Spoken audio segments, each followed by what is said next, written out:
17 Ottubru. Tifkira obbligatorja ta' San Ignazju ta' Antiochja, Isqof u Martri. Qari mill-Evanġelju ta' San Luqa, kapitlu 12, versi minn 8 sa 12. F'dak iż-żmien Ġesu qal: "U ngħidilkom li kull min jistqar quddiem il-bnedmin li huwa miegħi, bin il-bniedem ukoll jistqar li hu miegħu quddiem l-anġli ta' Alla. Iżda min jiġħad lili quddiem il-bnedmin, jien niġħad lilu quddiem l-anġli ta' Alla. U kull min jgħid xi ħaġa kontra bin il-bniedem tinħafirlu, iżda min jieqaf lill-Ispirtu Santu ma jinħafirlux."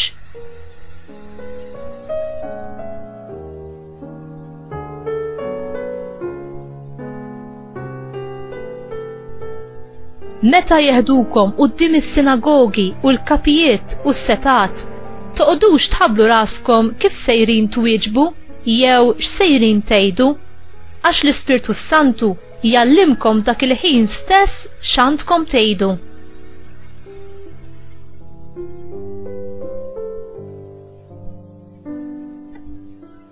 Il-kelma tal-mulej tifħir lilek Kristu.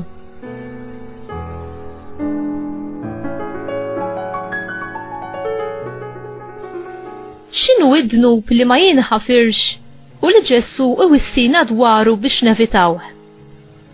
Ġesu jaf li d-dixxipli tiegħu ser jgħaddu mill-prova u jassikurhom li l-Ispirtu Santu se jagħtihom dak li għandhom bżonn fil-mument ta' kuntrarju. U jwissihom imma li huwa possibbli li wieħed jiġħad u jirrifjuta l-grazzja ta' Alla, li jitlef saħansitra l-fidi kawża tal-bruda, tal-biża' u tan-nuqqas ta' twemmin. Fl-Iskrittura insibu espressjoni li tgħid li tiġħad lil xi ħadd ifisser li tiddiżonorah. Ġesu wkoll jitkellem dwar id-dawwa kontra l-Ispirtu Santu. X'inhi dawwa u għaliex id-dnub gravi ħafna? Id-dawwa tikkonsisti fli tesprimi fik innifsek u bil-fom minn barra kliem ta' mibeda, offiża u difiża kontra Alla. I kuntrarju għar-rispett li Alla u l-isem qaddis tiegħu jixraqlu. Ġesu jitkellem dwar li jiddawa kontra l-Ispirtu Santu ma tinħafirx. Ġesu jitkellem dwar dan id-dnub eżatt wara li l-Iskribi u l-Farizej attribwew il-mirakli tiegħu għal ħidma tax-Xitan minflok għal dik ta' Alla.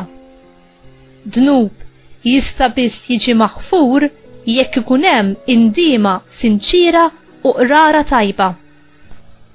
Jekk xi ħadd repetittivament jagħlaq għajnejh għal Alla u jsott widnejh għal vuċi tiegħu, jasal f'punt meta ma jkunx jista' aktar jaraf lil Alla fejn jista' jsibu, u meta jara il-ħażin bħala tajjeb u t-tajjeb bħala ħażin.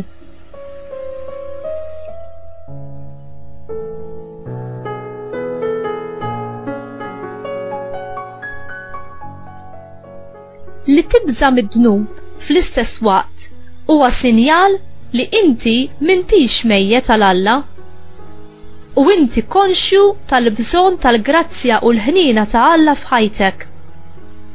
M'hemmx limitu għall-ħniena ta' Alla, imma kull min jirrifjuta li jaċċetta l-ħniena tiegħu billi jindem u jirċievi s-sagrament tal-qrar ikun jirrifjuta il-maħfra għal dnubietu u s-salvazzjoni permezz tal-Ispirtu Santu.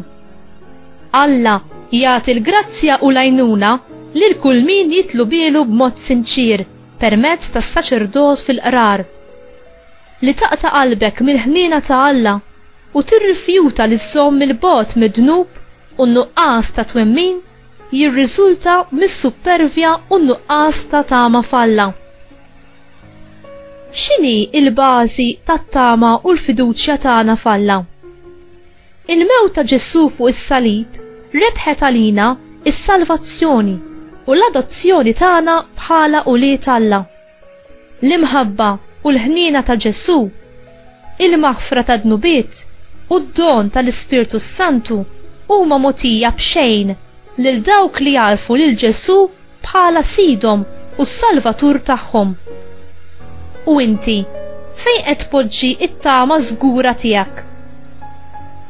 Qiegħda fi Kristu u r-rebħa tiegħu bis-salib u l-qawmin tiegħu mill-mewt?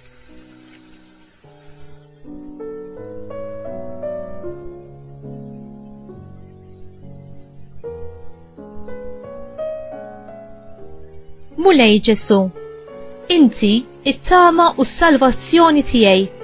Għamel li jiena nafda fik f'kull ħin u li nafda fil-grazzja tiegħek fil-waqt tal-kontrarju u t-tentazzjoni.